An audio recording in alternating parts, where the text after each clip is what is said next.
Welcome to the Sharp Way Show. Yes, it is Larry Sharp. I am here. You were saying to yourself, oh my God, it is a little bit past 7 p.m. on the East Coast. Where is my Larry? Well, he's here.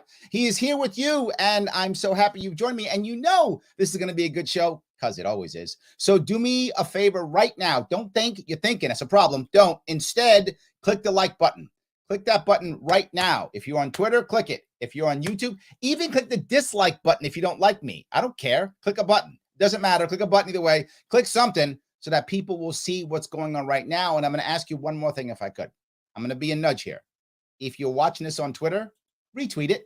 Retweet it before I bring my awesome and amazing guests on so they get a nice big pump on people who are watching. You know, I retweet this on like 30,000 things. So do me a favor. If you're watching it on Twitter, retweet it now. That will be awesome. I do appreciate it. I am very lucky today. I have with me two amazing guests that are going to wow you. I'm 100% sure.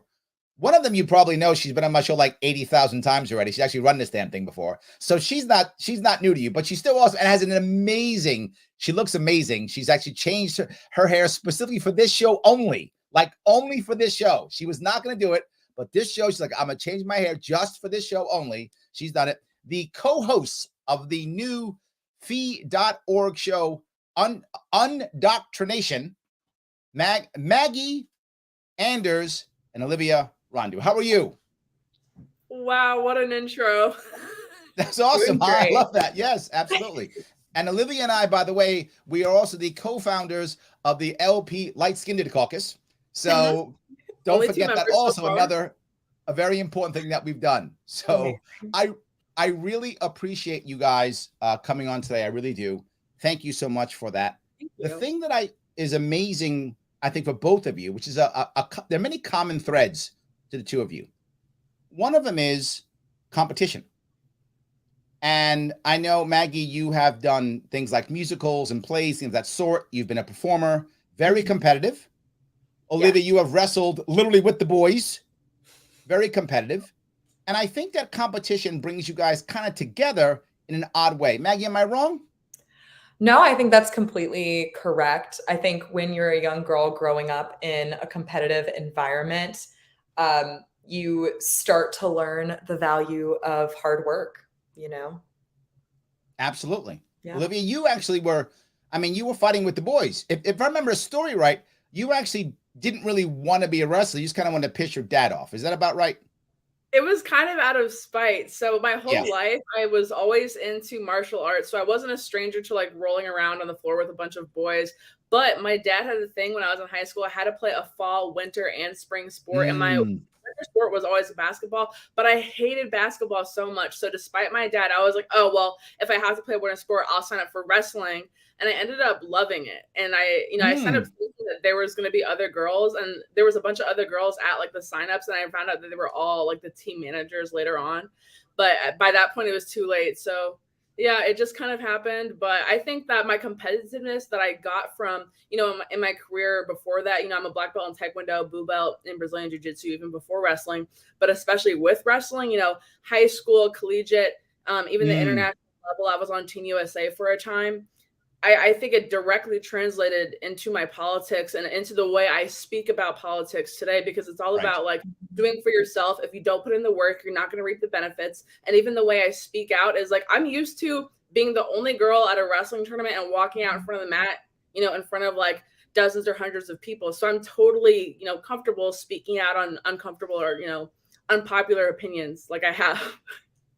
So you were already fighting before you got here. All right, I got you. Okay, I got you. Yeah. But there's something else though, right? I think COVID and the lockdowns kind of slowed your wrestling career down. I mean, it brought it almost to a halt, didn't it? Yeah. So at the time I was in college.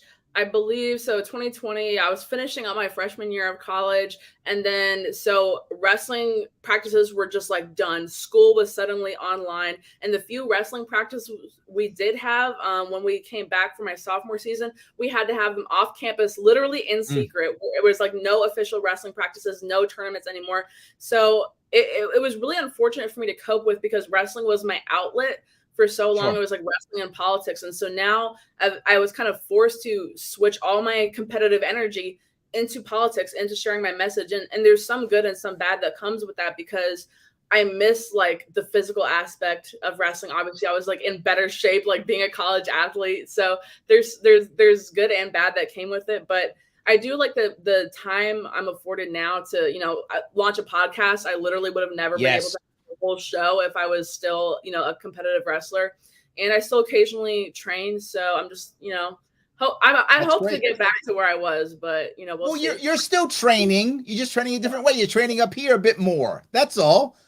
You're still training though. It's all good. So Maggie, why are you not on Broadway? Why am I not going to Broadway to see you? Why aren't you hanging out with Hugh Jackman, with the Music Man, hanging out here in Broadway? What's going on? Why aren't you hanging out with Hugh Jackman right now? Yeah. I don't know. I loved doing musicals when I was younger. And it was a really great opportunity, at least for me, because I just grew up so anxious and so scared of failure. Once I decided to push through as a teenager and start auditioning for musicals, it provided me with the opportunity to face a lot of my fears and prove to myself that I could do something awesome. And I think politics has kind of provided me that opportunity now. Stuff like this, was scary for me in the beginning. I got on Twitter during lockdowns. I don't know if you know this, Larry, but I was working at Yale at the time. I was the Northeast and West Coast regional director. And I remember the day the schools locked down because my schools locked down before every other regional director. So I was fielding calls all day from my students who were like, they're sending us home. And my whole job was to get students on campus to go out and do pro-liberty activism. I mean, we were challenging speech codes that infringed on students' rights. Yep, absolutely. We were, encouraging students to go out on campaigns and holding a lot of in-person meetings. And then suddenly all of that shut down. And I was really fortunate in that situation to be around a bunch of libertarians because almost immediately my perspective was, this is not right. We're seriously infringing on people's freedoms. But during that time, we did a lot more activism, honestly, and our networks. But hold on, I want to touch a more important piece though here. And this is, it's not like you were just going on stage. While that's a big deal, you were like leading. You were like leading. That's not easy to get, right? Everybody wants to be the lead and sing and belt out the tunes. Everybody wants that. You were able to do that. That I think that's you're selling yourself short saying I was on stage. You're kind of selling yourself short a bit, aren't you? I don't know. Yeah. It's been a long time since I've done musicals. But yeah, it was a really incredible opportunity to be a lead in several musicals. And it's not something I talk about much on my Twitter now because I don't really do it. Only when guys like me bug you, that's all. Okay, it's fine. No. I was about to say, Maggie, you like never talk about this. Yeah. Yes. I'm sure, I don't know. I never did believe that I was like deserving of the lead, but for some reason other people believed in me. That imposter syndrome. Yeah. Yes. Yes. And we're going to talk about that on our podcast because it's something that both of us have experienced, being like, literally just going back to being like two young women making like a non-left leaning podcast. There were like, it was not the path of least resistance to get to where either of us are today. Let's put it that way. Absolutely. Like, for you, Maggie, but like I know like what we went through and what it takes to get here. I think I saw it on, I forgot whose, I think I saw it on your Twitter, Maggie, first. I don't remember where I saw it first. I think it was on yours I saw it and I was like, what? This is a show? I gotta have him on. That was it. Gotta have him on. So yes, because I agree with you. The thought process, whenever you think of a new liberty leaning, liberty like anything liberty show, you always think it's, you know, two old white guys. I'm just telling you the truth. It's what you think. It's what you think. Well, right? that's It's what you great, think. right? That's the majority of libertarians, and that's totally fine. There's nothing wrong with old white guys, obviously. A lot of my friends are old white guys. I'm okay with them. I really am. They're like probably one of my biggest fan bases is old white guys. That's great. See? That's great. But Absolutely. It's like, let's expand. Let's expand. Let's give people some representation, because I knew growing up, I've said this before, but growing up and seeing and watching like Fox or CNN, just like cable news, and not seeing many people like me, I just like didn't think it was necessarily in the cards for me. Like I never thought I would, be on television or do any of that. And it's not like I'm super I'm young. So this is only recently, I think, that a lot of younger women, a lot of younger female minorities are kind of breaking into the political space. Yeah. And of course, a lot of those are on the left. So we're in even like a tinier box on the right. And I think it's important for us to, make those strides. Absolutely. Yeah. And at least for me, oh no, go ahead, Maggie, please. Sorry. At least for me, I remember going to maybe my first couple of conferences and seeing girls like me, but maybe a little older, and just absolutely adoring them and looking up to them. And, throughout like my time in the liberty space, like I've definitely tried to be that for other young women. And I think a presence online and talking about issues from the perspective of a young girl and about issues that really impact us. Like, I think that's going. Did we lose Maggie? I can't hear anymore. Maggie. Yeah, I think we Did lost I cut Maggie. out? Yes, okay, you're back now. Yes, you've come back. Yes, you are back now. Yes. My bad, y'all. But that's okay.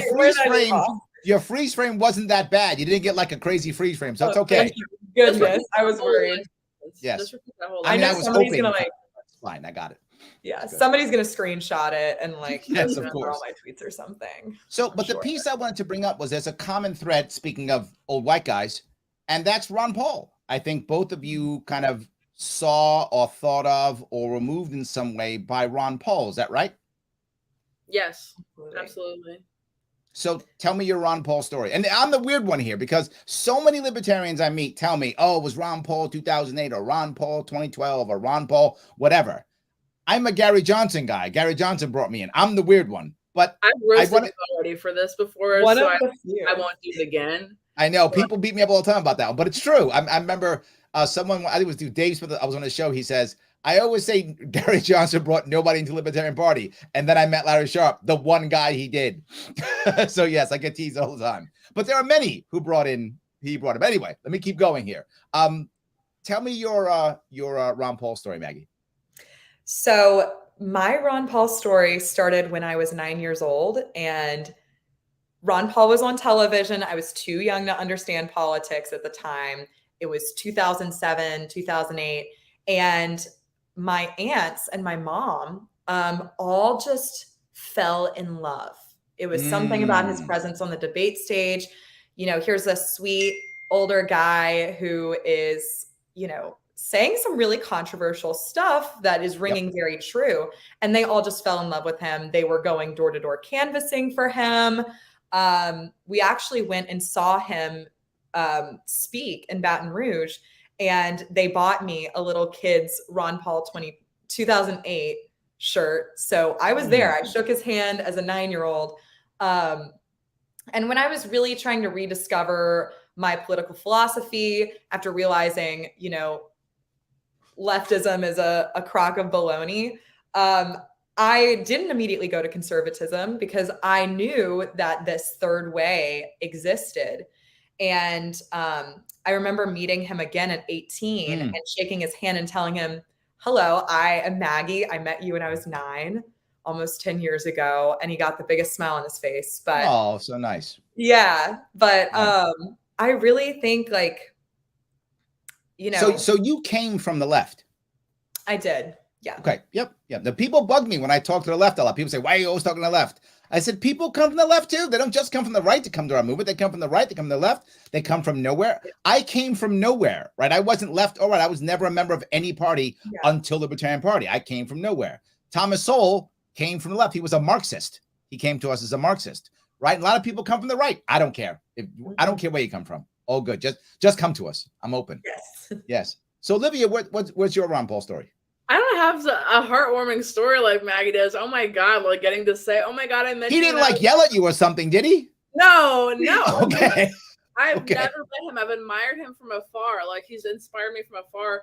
And I don't have like childhood memories of watching him on TV because my parents were never like, they never really even knew about libertarianism. I didn't know about libertarianism until after I was already kind of big on Twitter talking about like being a conservative. So I'm the one of the people that came from the right. I had no knowledge of libertarianism from high school, college, and I was a political science major. Nobody told me about libertarianism. So that's kind of when like the value of my degree in college started like crumbling in my brain because they didn't teach me like anything useful at all.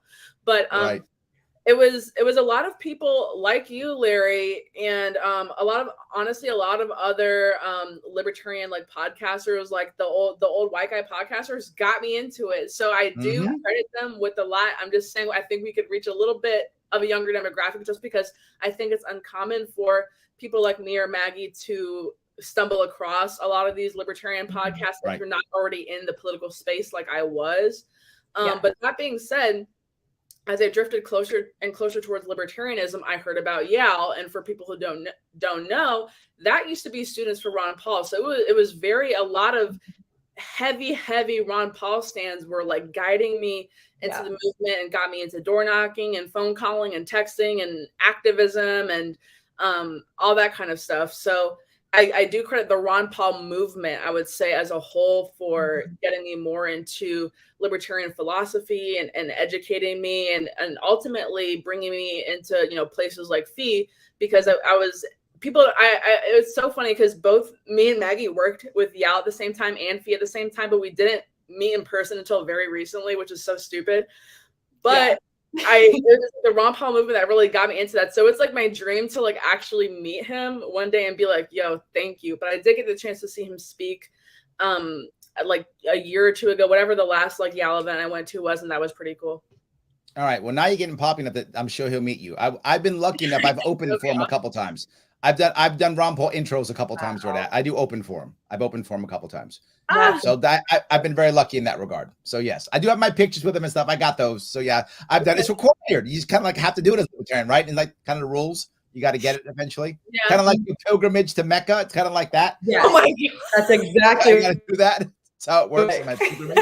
That's true. My God. So let me take a couple comments. Olivia, Maggie, I don't mean to make you feel weird here, but like my audience knows Olivia, so they're all happy she's back. Oh, good. So Phil says Larry's third daughter is back. Yeah, they remember me. I was wondering if you guys remembered me. It's been a minute. My God, yeah. John literally says, I'm missing Olivia's podcast on her channel. She's very smart, talented, a powerful voice for freedom.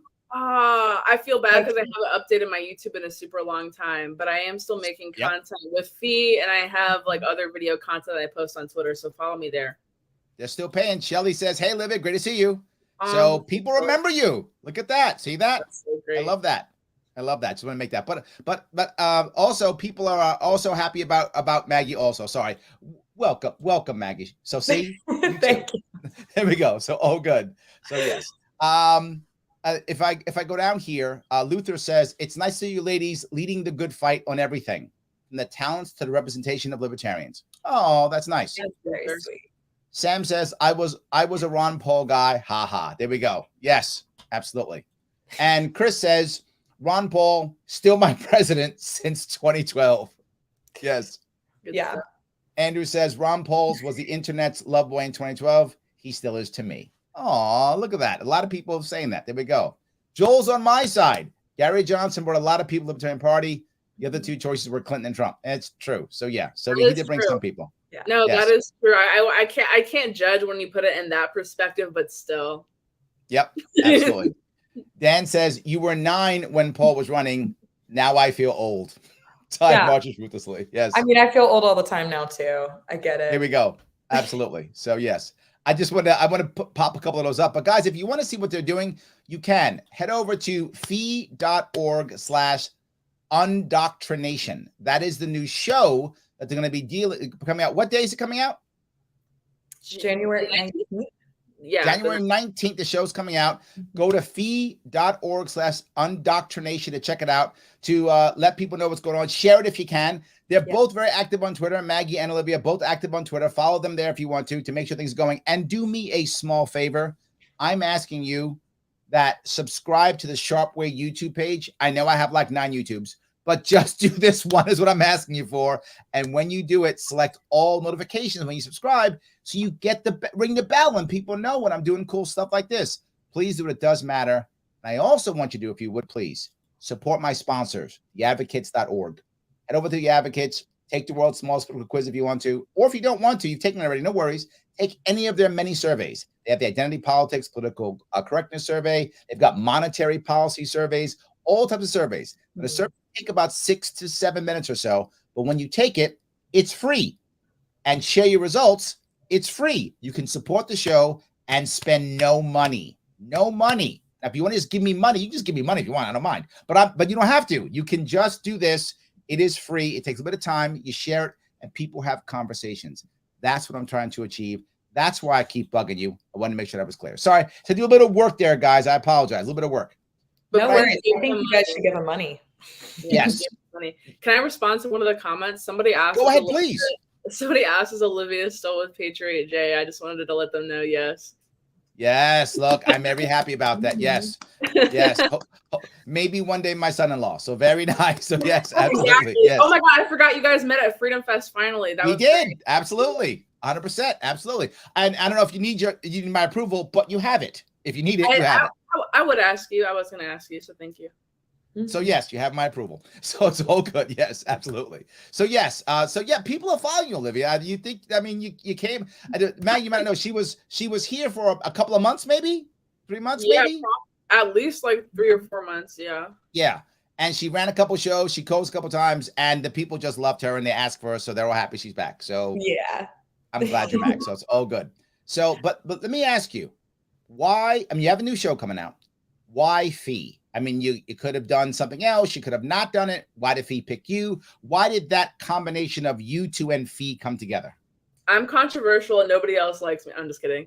Okay, that works. Right, no. Fee's actually been, just to answer for myself, Fee has actually been super cool to me for like 2 years at this point, because it was back when Hannah Cox and Brad Palumbo were like the two kind of like influencer type faces of them. And they kind of almost forced me at gunpoint to join their Hazlitt fellowship. Like the I didn't even apply. Hannah was like, I'm applying for you. Like, you're going to write for us, basically. And they just kind of, it was the first like formal, real, like writing and research fellowship workshop type thing I really had. So it improved my writing skills so much. Because of them, like now I write like full time and edit at the Post Millennial. That's super cool to me because I have those skills taken from a lot of the stuff that Fee taught me. And I'm still there. I still contribute there. And now that Brad and Hannah aren't there anymore, I kind of saw me and Dan Sanchez, who like editing at Fee. I think we both kind of saw a gap that needed to be filled in Fee at the same time, which was like more influencer faces.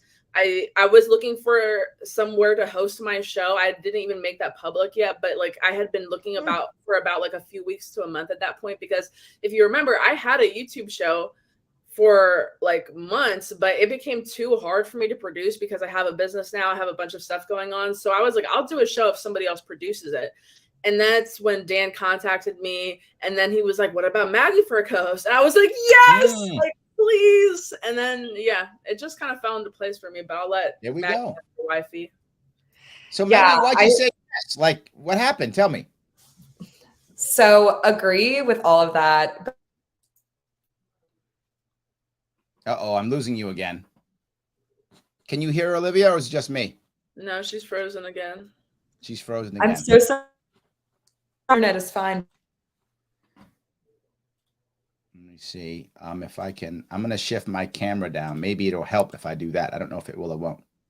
All right. Is she still there now? She was moving. I think we've lost her. I'm here. Okay. There you are. Okay, now you're here. Go ahead. Please tell me the story of Fee now, sorry. please. I don't know what's happening right now. So completely agree. You guys should apply for the Hazlitt Fellowship. I think Fee 1 is the longest libertarian nonprofit in the country. They were founded in 1946. So they have this long, great tradition. I know they were in New York. Also, I know, they and I got mad when they left. In New York. Yes. Yeah. Yeah. But one reason I really like Fee is that they understand that Gen Z is the priority right now. That we need to focus on the youth of this country because they are being indoctrinated online and in classrooms. And so Fee works to address this both online and in classrooms. So that's why I personally love Fee, because I think they understand where the real battle is right now. And also, they were very supportive of the show idea. And it's a show I've been wanting to make for years and years and just haven't had the encouragement and support to make it. And they've just been very, very supportive, That's great. I love it. So you brought up a very important point, though. Both of you guys are Gen Z, right? Mm-hmm. Yep. So you guys grew up, and now Gen A behind you is growing up in a world that you can actually be indoctrinated, and not just in school. I mean, everyone assumes school indoctrination, which of course is still true. That's still a thing. But you don't even have to. You can just go online on your cell phone, see things that nobody else should probably be seeing. When I was a kid, I mean, I'm an old man. We didn't have internet, right? So, I never had internet till I was in college, right? I mean, it wasn't a thing. We didn't even have it. And I went to college late, and I still hardly used it. So it was like a thing that some people use. I still had books and stuff. So there was, if I wanted to get indoctrinated, I had to wait till I was an adult. And usually it was some guys in the corner talking about, I don't know, LaRouche guys were in the corner when I was a kid. Black Israelites were in the corner when I was a kid. Let's see, who else was in the corner when I was a kid? Mormons were in the corner when I was a kid, right? I mean, these people were on the corner when I was a kid. So that's all I could have gotten. I couldn't have gotten anything else. And there were alien people, like lizard people, like those types of people on the corner too, right? So them were on the corner too. But I had to physically go to the people on the corner, take the actual pamphlet, read the pamphlet on how the lizard people are running the world or whatever, and then show up at the actual event to be indoctrinated. Now anybody can. It's a whole different world.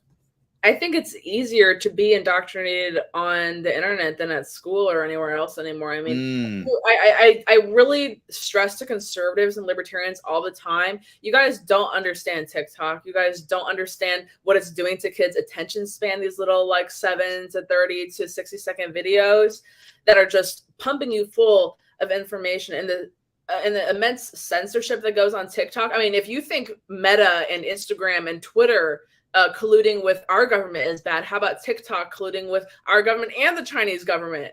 I mean, it is CCP approved content only on there. And I don't see why people really say, I mean, I get why people are like, oh, well, we don't even want to combat it on TikTok. I mean, TikTok is owned by the Chinese government, but it's like, you have to find Gen Z influencers, TikTokers, content creators, whatever you want to call it, to combat that type of messaging in a similar fashion in these video formats. And that's also part of me and Maggie's contributorship to Fee, is also making Instagram reels and little social media posts and videos and TikToks to kind of combat that. Because while your 12-year-old, I mean, and it's really young kids on TikTok too. So while your 12-year-old, 10-year-old, 8-year-old is scrolling, they're being told that, they're that all the social problems are being caused by capitalism. Everything's being harmed by white supremacy, and this is what you need to believe in, and this is what you need to do, or else you are racist, bigot, homophobe, transphobe. And this is not an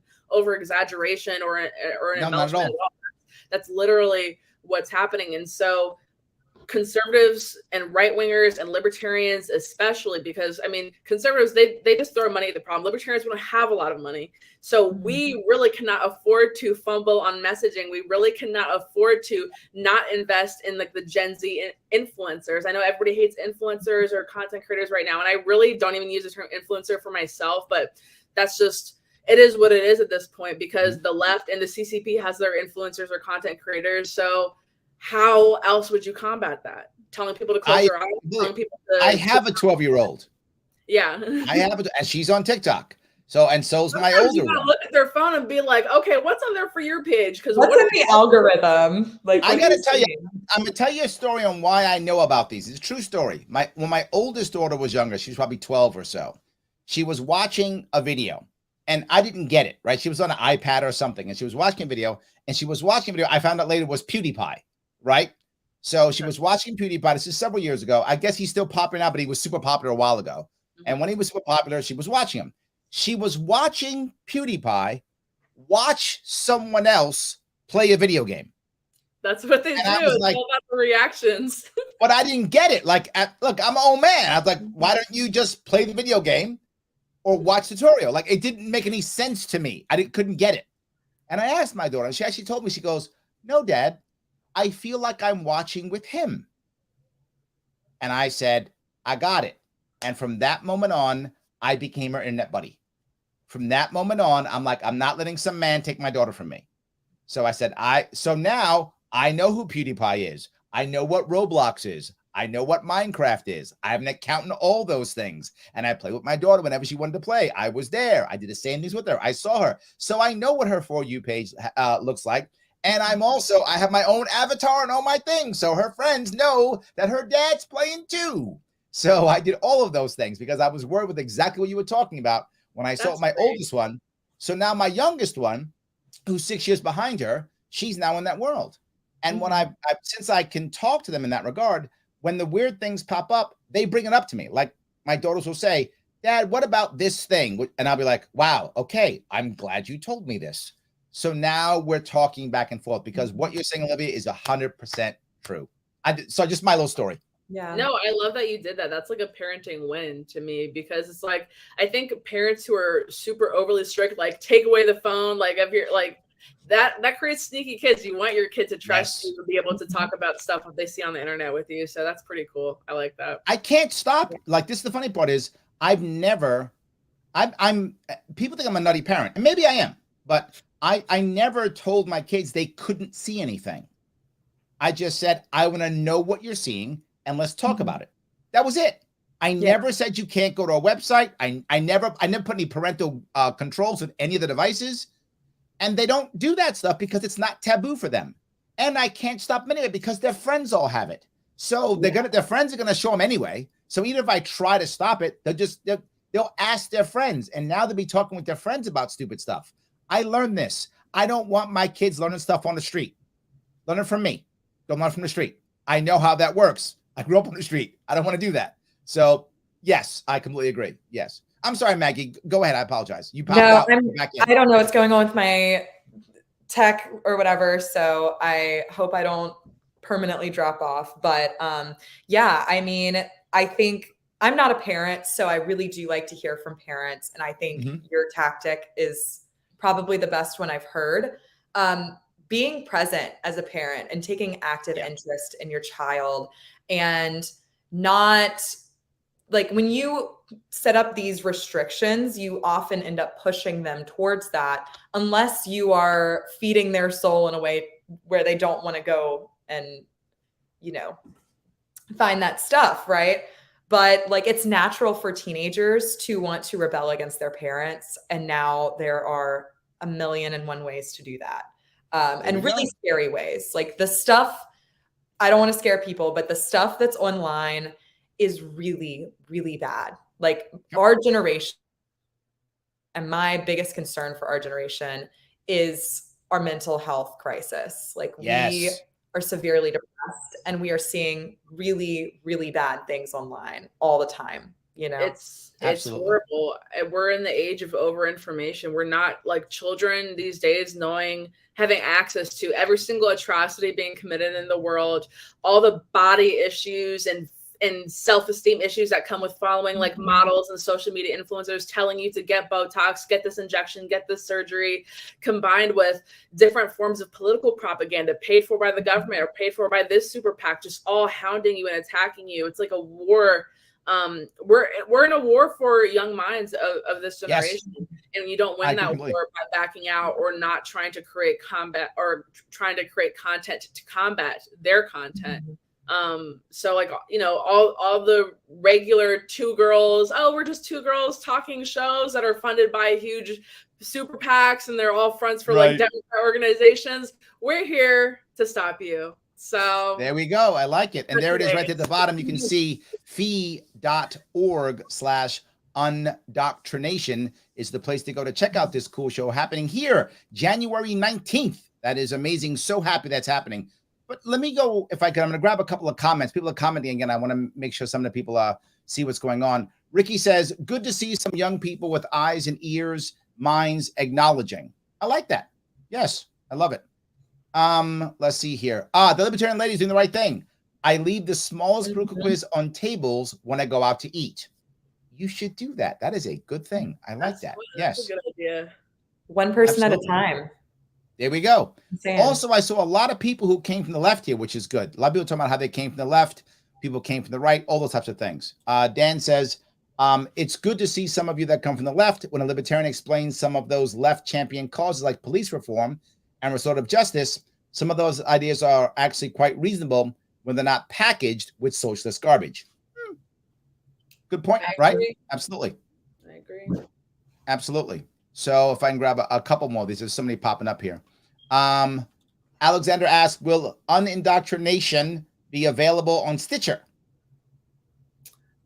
It's everywhere where you would listen to podcasts. So I know it's on like Spotify, YouTube, Apple Music. I don't know the specific other smaller podcast things, but I'll actually ask and find out a specific list.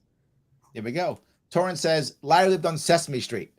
He's messing with me. I know Torrance is busting my stones. However, to be forward, Sesame Street the concept was based upon New York, Brooklyn. That's what it was based upon. And I lived in the Bronx. So I kind of lived on Sesame Street. So kind of. If you look at how Sesame Street was brought up, it was as if it was a Brooklyn neighborhood. That's what it was put together as. So I was almost Sesame Street. Almost, not 100%. Yes. John says, I know the two of you will do great work between Olivia's veterancy in the political world and the great things that Maggie did with Young Americans for Liberty. This is a great team. Oh, you have fans already. John. Look at you guys. You have fans. I love that. Nice. So Sam says, I used to recommend Reason magazine to my students, but I haven't been happy with the quality of late. What print media do you share with kids? I've heard the Tuttle Twins is a great resource for if you're talking about like children. Yeah. Shelley agrees. Yeah. Yes. Perfect. There we go. Absolutely. Yes. Yeah. I do think it's tough, right? I think it's hard to figure out what do you give your kids and what do you not, right? How do you make that out? It is difficult. Speaking of kids, behind you is Gen A, right? Those are my kids, Gen A. The kids who are, you guys didn't grow up with Twitter. I'm sorry, with TikTok, right? They grew up with TikTok. My kids grew up with literally an iPad in their hand at 2 or 3 years old, right? And they grew up with TikTok. Mm-hmm. And the piece that has driven me crazy is what you said, Olivia, is that they're seeing people and they're not seeing the real people. They're seeing is their avatar, right? And the avatar is always having a great time, is always good looking, is always having fun, is never working unless it's fun work. And then the kids go, oh, so I guess that's what my life should be now.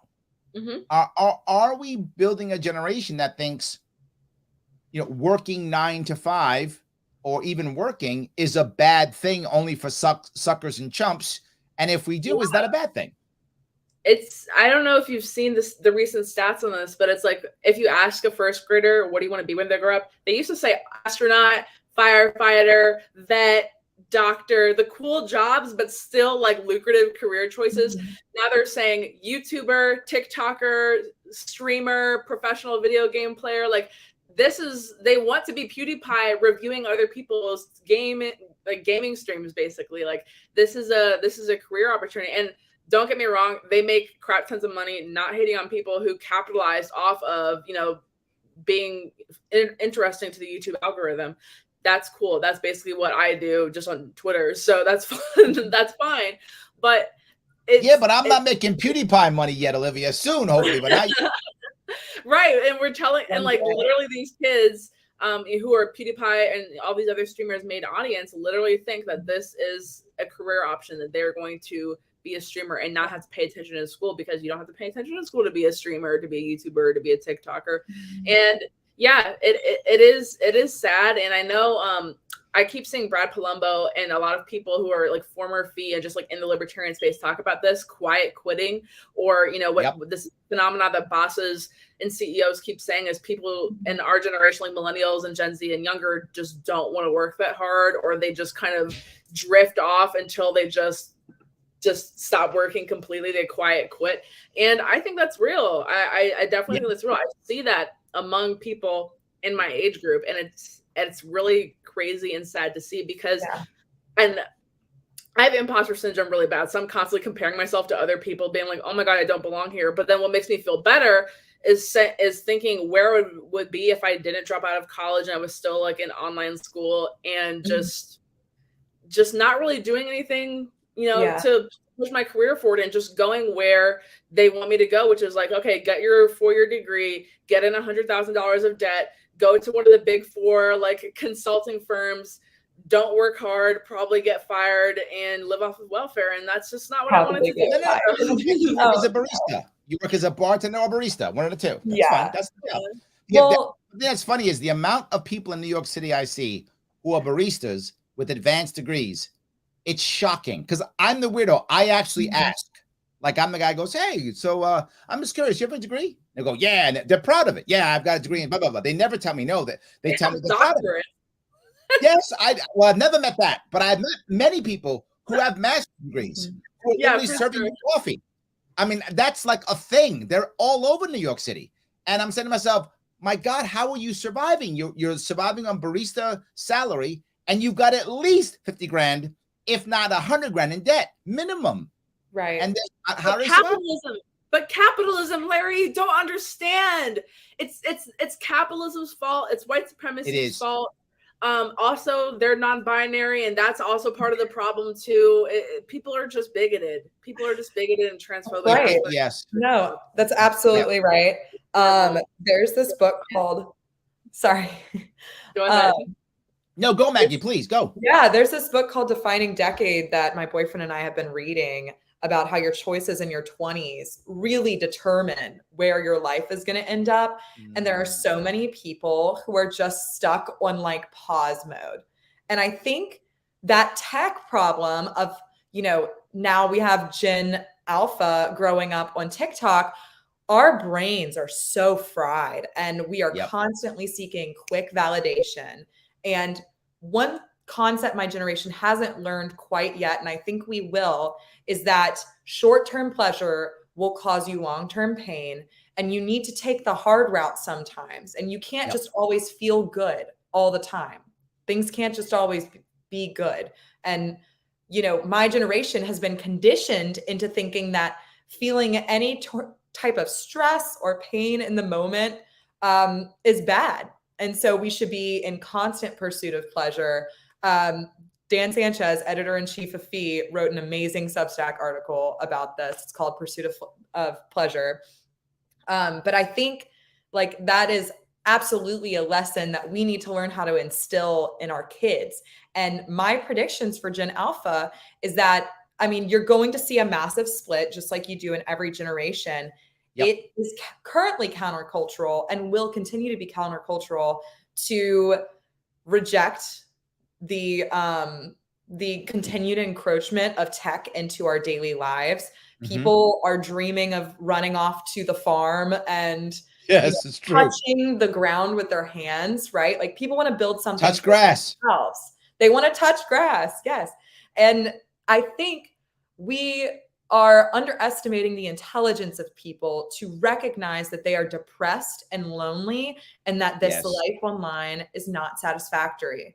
And so I really want to encourage other young people and even people that aren't in Gen Z to build community. Like that is what, and build community with good people that you want to emulate. Like that is one of the Could I step even closer into that?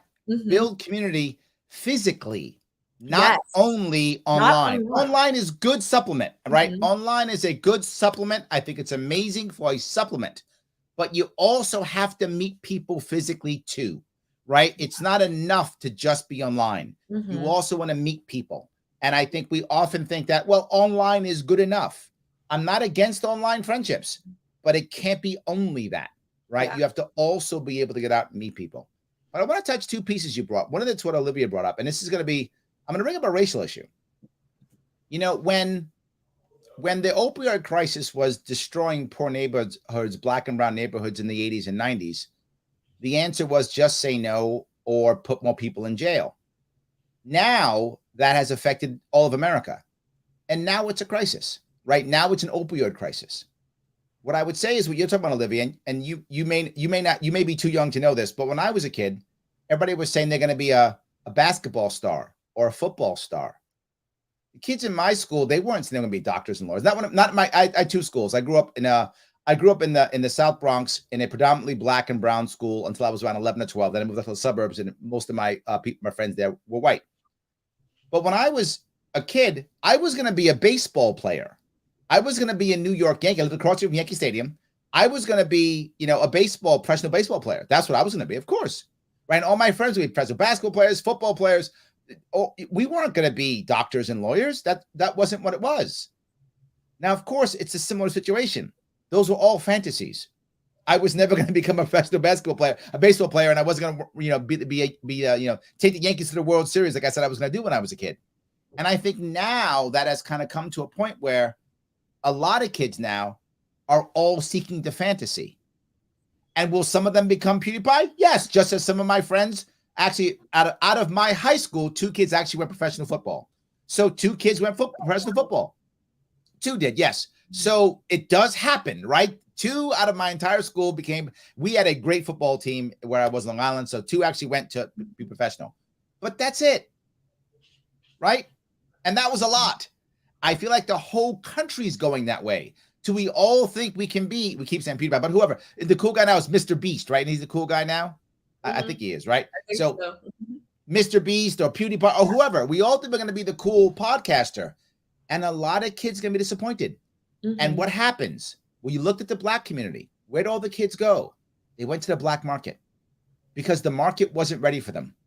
And when they couldn't become the professional football player, basketball player, baseball player, nobody wanted to be a hockey player when I was a kid. Anyway, but any of those 3, maybe now they do, but they didn't when I was a kid.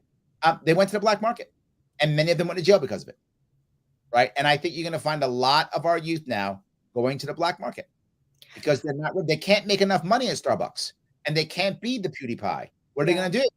They're going to go to the black market. And they haven't prepared for any possibility in a career field in the corporate world or in the business field or anything beyond that because they banked on becoming a streamer or a professional gamer. Which is like, I am fearful. I am fearful a lot for this next generation because I see it because I have a brother that's 6 years younger than me and there's a generational difference. I don't think he's Gen Alpha. He's 16. I'm not really sure where it starts, but he's Alpha. Oh, is he? Okay. So born right, I guess, young enough to be a different generation than me. And we were raised completely differently. And we have the same parents, but I didn't have an iPhone until I was in high school. That kid got handed an iPod when he was like 4 years old. Like, it's just completely different. Like, we played outside. He played on the Xbox. It's just completely different.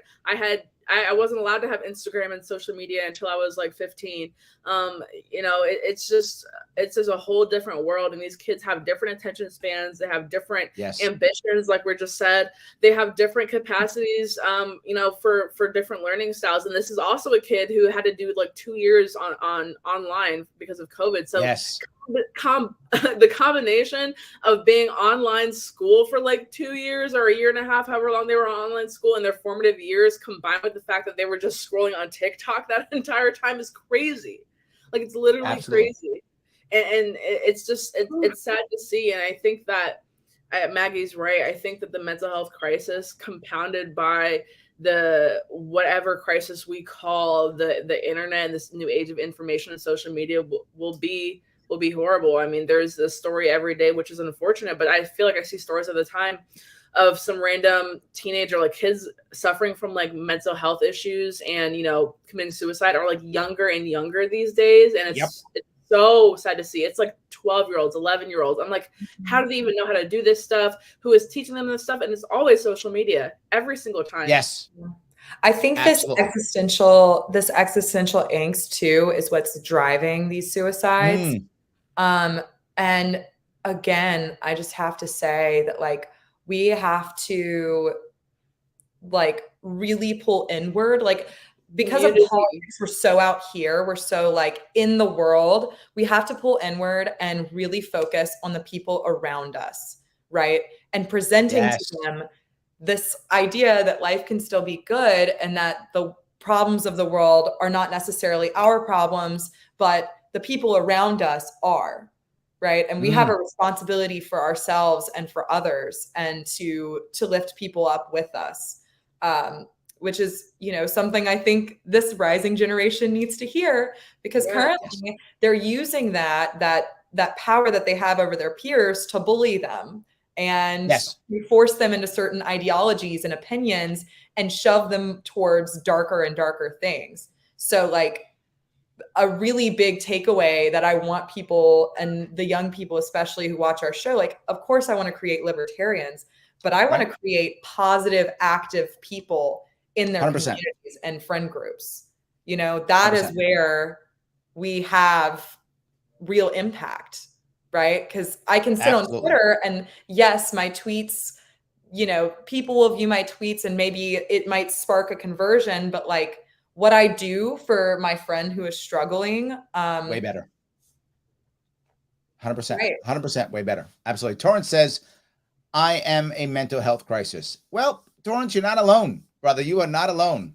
And I think the lockdowns made everything worse, right? If you had mental issues prior to the lockdown, now you also have an addiction issue because you couldn't get help. If you had an addiction issue, now you also have a mental health issue because you were abandoned. So now you were made alone. So everything got worse, and people won't admit that the lockdowns made everything worse. They made the black market worse. They made mental health worse. They made addiction problems worse. Nothing but everything worse. And we have to accept that and now try to fix it. Maggie, I think you're completely right. I mean, how many people do you know who were talking about drinking every day during lockdowns? Yep. Like, that is a cry for help. You know what I mean? And that was women, by the way, right? If you look at the 2008 crash that hurt us, that was much more of a male, hit the men more. And you saw the male suicide rate just rise. There's no tomorrow after 2008, right? You saw that big rise in male suicide, right? Because of the 2008 crash. This lockdowns affected women more than men. And women aren't as aggressive when it comes to killing themselves, right? Women don't often go out, they go inward. So what did women do? They started drinking. So there is a massive problem right now with female alcoholics in America. In fact, this is a true story. I think it was it Lisa Ling, I think, did an entire show on this recently on her show, This Is Life, where there are women now in their 20s that doctors had never heard of needing liver transplants because they just, to your point, they're drinking every single day. Yep. They don't stop. And look, you can drink. Lots of people in their 20s drink, but they don't need liver transplants because you don't drink every day, all day long. You get hammered on the weekend or whatever. You do that. A lot of people party. But they're drinking to cope with life in general. So you're completely correct. And it's affecting women more now than men. Women are, I think, also a void that our show can help fill is the fact that young women these days are very unhappy. A lot of it is, comparison being the thief of joy, because we spend so much time on social media. And because I feel like a lot of women feel like there's an impossible standard to be met. You have to look a certain way. And now in the 21st century, there's all these women, I don't want to say like boss B words, but like the career women and their mothers and their wives, and they have it all, and they cook dinner for their family, and they also have the 9-to-5, and they also make 6 figures, and they also have their side business, and they're also really put together all the time. And it is so overwhelming, I think, to see all that type of content, and also not true. Just being clear, and also not true. Curated content that only shows you the best parts of everybody else's life. And it's crazy because I found myself inadvertently being that type of person for some people, which I didn't know that happened at all. But I had recently, I've had like, I would say at least like 5 or 6 young women within the last month or 2 reach out to me and ask me like, how did you get where you are? Like, how do you live your life like this? And I'm like, what am I posting that makes my life seem so glamorous and so crazy? But to them, it's just like, I guess it's like working in politics or like whatever influencer status they may think I have. But I realized the impact that the way I post on social media handled people or had on people. And I've always tried to be like very transparent, because during COVID, I was like super open about like my mental health struggles. And we were talking about, I'm not a huge drinker, but I abused substances for sure during COVID. It just is what it is. And I'm honest and open about it. So I don't want women to feel like they have to compare themselves to me. I want to feel relatable, and I want to feel like a person that people can listen to and be like, this is not a judgment zone. We're here on this journey together. And I think I do have good advice to give to women if they want to like know how I got where I am and stuff, but not in a fake, like my life is perfect, like influencer type way. Right. Now the idea of letting people know that you can still be satisfied in life and fail and fall down and make mistakes. And I've failed a lot. And I've failed a lot. Actually, same. Yeah. And I think the important lesson is to learn how to recover from your fails. Right. But in today's world, Maggie, we were just chatting about this a second ago. In today's world, how do you, when everything you do is on TikTok, everything you do is on Twitter, right? So you're going to be on TikTok and you're going to be like, oh, I lost my boyfriend. And you're going to cry your eyes out on TikTok for the views. You're going to get the views because you cried your eyes out on TikTok. Yeah. But now you feel, did I really want to let everybody know how I felt about my boyfriend on TikTok?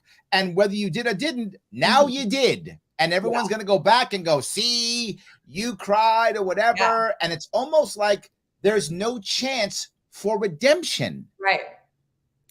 Well, I mean, that's another thing that I'm kind of white-pilled on, is that I think my generation, because we put all of it out there, all of it, that we're going to have to learn how to forgive ourselves. I mean, think about what happens when Gen Z runs for office. Yes. I already decided that I can't, because I'm like, there's I know, right? I'm like, no. Already. Yes. I'm good. You're right. It's going to be crazy, right? But I think there's some sign of that. It's good and bad, I think. Here's the good sign. I've always been, since I was younger and going to college, I've always thought college, unless you have a plan to do something with your degree, I've always thought college was useless. Now, that is not a common thought. Most people thought I was crazy then, and I'm crazy now. But I still think it. And I've known it to be true for at least 20 years. I hire and fire. I've been doing it for 20 years. College degrees don't mean anything to me. And in fact, 15 years ago, most people don't know this, in the high tech, powerful, like tech world where they were making the new cool stuff, a master's degree was a no hire. They would see with the go, no, it was a no hire 15 years ago. Now, just recently, just like a month ago, Google, I think it was Google, they suspended the requirement of a college degree now. You don't have to have a college degree anymore to work for Google. They stopped it. Yep. Yes, and because college, unless you have a plan, like I want to be a thing that requires a college degree, it is stupid to go to college. I know people think I'm crazy. Yeah. It's a colossal waste of time and money. Go work, figure out what you want to do. And if your new job requires a degree, then go get a degree. I'm sorry, I'm yapping away. Yeah, Olivia and I, neither of us graduated college. I've actually been considering going back because I've been thinking for about a year about whether or not I want to go back to become a therapist. Yeah. Don't do it. Don't do it. But I mean, it's why, huh? I was saying, if you have a plan, it seems like you have a plan for it to use it as a therapist. But it's still like a question for me, right? But I do think it's You'll important. make more money. You'll make more money and be a better therapist if you are simply a personal coach. Just be a personal coach. You won't be licensed by the state. You won't get sued, and you'll be able to be more powerful, do more stuff without being punished by the state. How do I know that? That's what I am. Larry, always the best financial advice. Oh, yes. Larry, can you be my personal coach? 100%, my dear. Absolutely. Yes, 100%. And what I can tell you is when I coach people, I make more than any therapist I know. Yeah. Not even close. More than any therapist I know. So, yes. I don't regret dropping out at all because, like I said, my political science is a useless degree. I mean, I've never met anyone. I know a lot of people who have poli-sci degrees. Unless you're going to law school, useless degree. My boyfriend, he went to law school on it, and now he's a lawyer, and now he's successful. So that's the way you makes can total use sense. It. But that wasn't my engineer also works, doctor, teacher, all of those are good reasons to go to college. Absolutely. I went to college. I was 21. I was in the Marine Corps. And then I figured I needed a college degree. So I went and got a college degree. My degree, with my bachelor's degree, I have literally taught at the graduate level of Yale and Columbia. I don't have a master's degree. And my bachelor's degree is in anthropology. That is how useless my degree is. So yes, that's how useless my degree is. Yes. Larry, I want to call after this. I need your advice.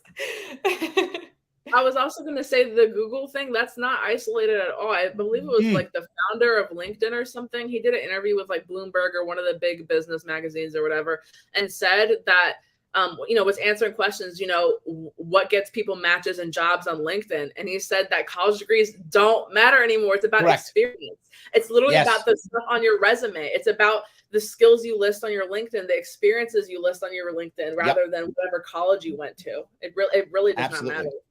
And I'll go one more thing that I'll bring up with what you said earlier, Maggie, which is I feel like in today's world, particularly the youngsters, because there's almost no chance for redemption, right? Once you make the mistake, now you get canceled, or now you're a bad person, or now you have to apologize for the rest of your life, or something like that, that people do one of two things. They walk on eggshells, and then when they're finally attacked, they literally want to end their lives. Like literally they want to end their lives, as Olivia was saying. Or they go to a place where they go, you know what? I don't care what any of you think. Go to hell. And the problem with that one is that can be powerful, right? That can be redeeming. It can be. But it can also make you a bad person. It can also make you vindictive and nasty and mean. It can do both. Absolutely. Absolutely. I mean, I am seeing this all over Twitter nowadays. Like, do you know the accounts that like are self-proclaimed racists that are just like, there we go. Yeah. I'm like, what are we doing? Like literally to Larry's point, you to be like one of these like self-proclaimed like racist or white nationalist or black nationalist people, you had to be like on the corner, like taking a pamphlet from somebody and get radicalized the long way. Now you're just like, you fall into one YouTube or Twitter pipeline and all of a sudden you're like a terrorist. Like, yes, absolutely. Absolutely. Yeah. Absolutely. Of course. Half of those people are definitely federal agents, to be fair. Also true. Yes, true. Yes. Both of those options are very attractive to young people who feel like they are being forced into, two paths, but it's important and it's hard. It's hard to present this option for people, but it's important that they can both not condemn other people for their minor mistakes or even major mistakes, because people can change, learn, and grow from mistakes. But you also don't have to be a terrible person. And my journey to just like super quickly, my journey to becoming a Catholic and a Christian had almost everything to do with that at the starting point, was learning that middle ground. You were looking for redemption? No, I was trying to figure out how people could be so horrible and how I could forgive them. You know what I mean? Oh, very nice. So you were looking to be a better person. Yes. Got it. You know, but it's a hard path to present to people, and people Yes. don't naturally fall into that, where they can both have standards for themselves and others while also being a forgiving person. But that is the path to freedom. I am just saying, that is it. Yes. I think I found that through the movie and now after I saw the movie, I then began to learn more about Gandhi. Right. I saw the movie when I was a kid. And when I saw the movie, I was moved by it. I thought, wow, he's the guy who said, an eye for an eye and we all go blind. Right. And I remember him talking about religion, that when he went to church, that the pastor would read from any book that would make the most sense for his pastor. He didn't care whether it was the Quran, whether it was the Old Testament, New Testament. He didn't care. And I thought, oh, so that's the concepts that I was enjoying, that concept. And I think from that, I think I learned more about that. And now I'm sometimes, and I think people have told me this, I am sometimes too forgiving. I forgive a lot. And I think I did it mostly because, I had to forgive my mom for making many errors when I was a kid. My mom was an addict, and she also went to prison. And pulling her out, I had to forgive everything. And I did. And it made my mom and I closer than ever. I mean, we became so close after that. And I think it saved her life and saved our relationship. Yeah. And so I think that's kind of how my forgiving journey went, if it makes any sense. And people who know me know I'm insanely forgiving. And I think forgiving makes you stronger while you're trying to make others stronger. Forgiving makes everybody stronger. Mm-hmm. I really believe that. But so, yes, I do think there are some positive things here, because we're going to have to forgive each other, because if we don't, we're not going to be able to survive, right? We're just not going to be able to survive at all. So let me grab a couple comments if I could. Dave says, the problem with quiet quitting is those in power and on social media tend to tell people that the system is rigged. Well, I think that's true. So what winds up happening is, now I'm the boss and you're quiet quitting. So what am I going to do? I'm going to quiet fire you. That's what I'm going to do, right? The response is quiet firing. And that doesn't help anybody. And now your resume is broken. So now, to your point, Olivia, the resume is broken. I can't get a regular job anymore. And I still blame everybody else, right? But there's an issue I want to bring up with you guys. And that is, while many people on the left will scream, you should pay me, you should pay for this, pay for that, end my debt, end my this, end my that. A lot of people who are more libertarian on the right go, you know what? No, we shouldn't. But they have a valid point. If we can bail out banks, if we can send money overseas, if we've got billions to bail out banks and to send money overseas, don't they have a point? You know what? Don't give it to the bank or give it to overseas to some country fighting a war, but instead, you got the money, pay off my student debt. What are you doing? Doesn't that make more sense? Don't they have a point when they say that? Totally. I totally understand it. I totally get it. And I have a lot of friends who were, kind of banking on the student debt relief. And on an individual basis, it would have helped them a lot, actually. It would have helped them a lot in their lives. And so I will really never judge anyone that's like, judging, telling congressmen off about big pharma or anything else, because so many other billion-dollar corporations get federal subsidies, through taxpayer dollars. They get bailed out. The people talking about, oh, well, this Republican senator got a PPP loan forgiven and I can't get my loan forgiven.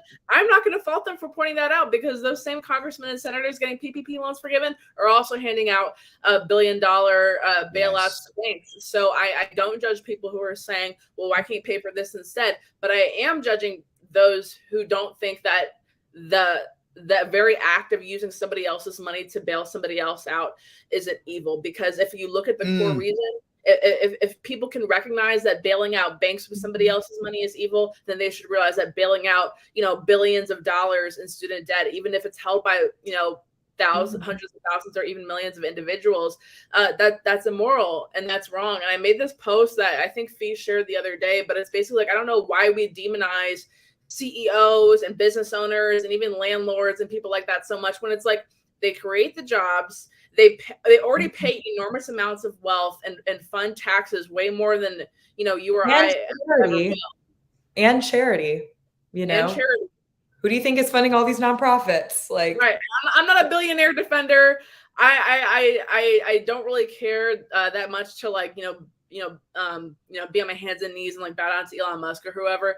But it's just so interesting the things that people will blame on capitalism, but don't assign to human greed, and that human greed would somehow not transfer into whoever would control the system under communism or democratic socialism or government funded healthcare or whatever program they want, really. Because it's like, if you want to look at how government run healthcare would be, look at medical assisted and dying in Canada, how they're recommending medically assisted suicide to people who are too poor to pay for treatment, who are too poor. Yeah. And now coming up, I think in February or March, they're going to legalize it for people who have mental health issues. So now if you have bipolar, depression, schizophrenia, the government in Canada could put you to death. Or look at veteran affairs in America. Look at veteran affairs in America. This is how we run our. People die on wait lists. This is how we treat our veterans. And so I just can't imagine that the general population being on government-run healthcare would be any better. Yeah, and that is getting us extended to mature minors. So I think about all of the kids I knew growing up when I was a teenager. I had a ton of very depressed friends and like suicidal friends, honestly. Yep. That is very common these days, and it shouldn't be taboo to talk about. But like, imagine if the healthcare system, when taking them in, was like, no, we'll help you. We'll help you kill yourself. So it's life-ending affirmation care. Yeah. Life-ending affirmation care. All about affirming. Everything needs to be affirmed. Everything's affirmed. All of our desires. Yes. Everything needs to be affirmed. But God forbid you want to work hard and make your way in this country, make money. But what you're seeing government do and do very well is it's replacing the private sector, right? It does it very well. It replaces community and replaces private sector. It has to keep growing to be valid. So if you look around our country now, and New York State's one of the best examples of this. New York State, everyone's got a government job, right? More and more people have government jobs, which means why would you care about a billionaire? Why would you care about that person? You got a government job. They don't matter to you. Who cares if my cousin's taken care of? I got a government job. It doesn't matter. What do I care? I have a public sector union, which means in a public sector union, I don't really have a boss. Because they just give me more. It's not their money, so they don't care. So I have a public sector union, and I have a government job. So who cares? The federal government is the largest employer in the country. In fact, I believe the federal government's the largest employer in the world, if I'm not mistaken. I think it's the largest employer in the entire world. But it's definitely the largest employer in the country, for sure. Bigger than Walmart, bigger than McDonald's, bigger than Amazon. It's bigger than all of them. So as we keep growing that out, and we keep what you see in New York, and what you see all these big deals where they go, we're going to put 1.7 trillion to this, $1 million to this, 100,000 to that, 100 million to this.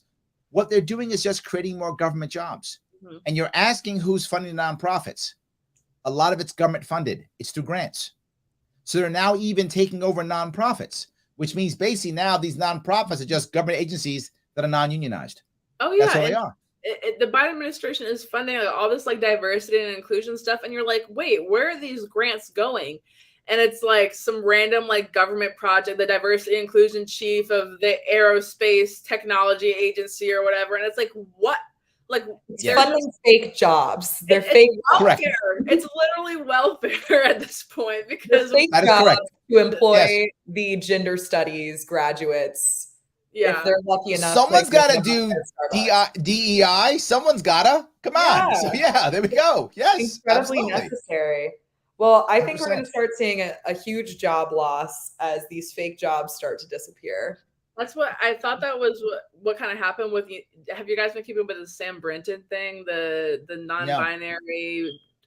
So there's this Biden administration official, I think works in the Department of Energy, Sam Brinton. It's the bald guy with the dress. Oh yeah, no. But what I thought didn't he get like arrested or something for stealing? Right. But I thought that was like that just reminds me of like those fake jobs that they make up for people with all these. Different labels. Like you're the assistant to who now, and why are you in the news, and why are you an official in the Biden administration now?